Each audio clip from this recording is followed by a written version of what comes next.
تو بہرحال حکومت پہلے بھی ایسے وعدے کرتی تھی، لیکن وہ وعدے زبانی تھے، اب وعدہ تحریر میں آ گیا۔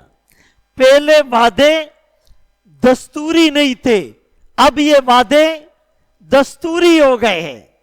پہلے آئین کی بیس پر ان کو پریشرائز نہیں کیا جا سکتا تھا، اب آئین کی بیس پر ان کو پریشرائز کیا جا سکتا ہے کہ بھائی آئین میں یہ چیز موجود ہے، دستور کا یہ حصہ بن چکا ہے، رائٹنگ میں یہ چیز آ چکی ہے، پورے اسمبلی کے فلور پر اتفاق رائے سے اس کو عملی جامہ پہنایا جا چکا ہے، اس کی توثیق ہو چکی ہے، تو اب یہ ہو سکتا ہے۔ اب پہلی چیز جو ہے، سود کے خاتمے کا اعلان ہوا کہ جنوری 2028 میں ملک کو سود سے پاک کر دیا جائے گا، سود کا خاتمہ کیا جائے گا۔ 1973 میں آئین کے اندر یہ بات مینشن تھی کہ ملک سے تدریجاً سود ختم کرنے کی کوشش ہوگی۔ 1973 میں وعدہ تھا کہ آہستہ آہستہ ملک کی معیشت کو سودی نظام اور سودی اثرات سے پاک کیا جائے گا، گریجولی سٹیپ لیے جائیں گے، اور سیاسی طور پر اس کی تحریکیں بھی چلی ہے، اور علماء نے گاہے بگاہے مختلف فورمز پر آوازیں بھی اٹھائی ہے۔ سود کو ختم کرنے کے لیے علماء کا ایک کونسل بھی وجود میں آیا تھا، لیکن اب فائدہ یہ ہوا کہ آئین کے اندر دستور کا حصہ بنا دیا گیا کہ بھائی مزید 3-4 سالوں کے اندر اندر سود کو بالکل ختم کر دیا جائے گا۔ اب کچھ لوگ کہتے جی کیا 4 سال تک سود جائز ہوگا؟ سوال آپ دیکھو، او بھائی ہم کب کہہ رہے کہ جائز ہوگا؟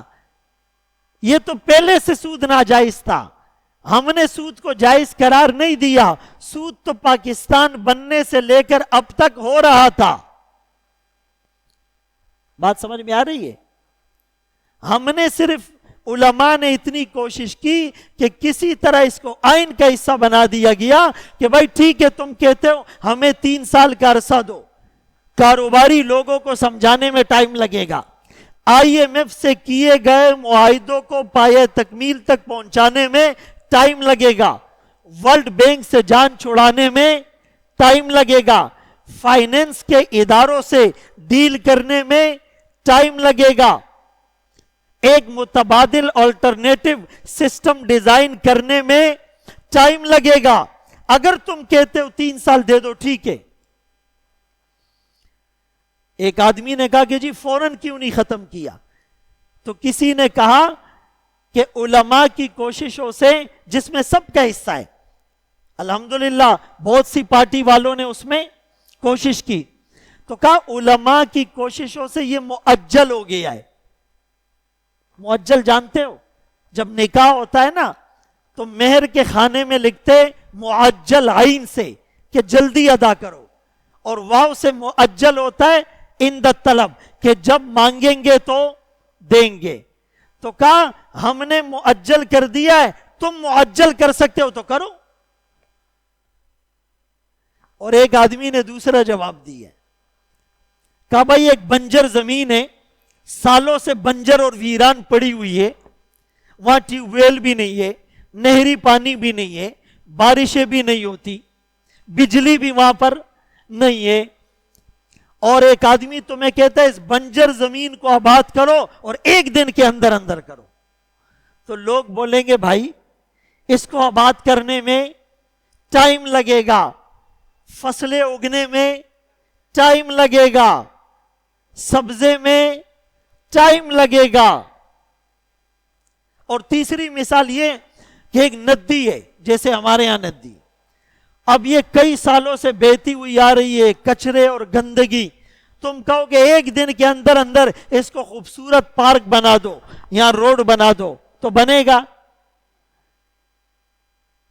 ایک دوسری مثال ہے لیکن ممبر پہ دینے کی نہیں ہے۔ بھائی بچہ بھی ایک دن میں تو پیدا بولو نہیں ہوتا، ٹائم لگتا ہے۔ تو بہرحال ایک آدمی کوشش تو کر رہا ہے، اس کو مانو۔ بہرحال عرض کرنے کا مقصد یہ ہے کہ الحمدللہ اب یہ بات آئین کا حصہ بن چکی ہے کہ جنوری 2028 سے ملک سود کی لعنت سے چھٹکارا پا لے گا انشاءاللہ۔ اور اس پر الحمدللہ بھی کہو، اور اس پر ماشاءاللہ بھی کہو۔ اللہ ہمارے علماء اور جن جن لوگوں نے یہ کوششیں کی، اللہ ان کو خوب جزائے خیر دے۔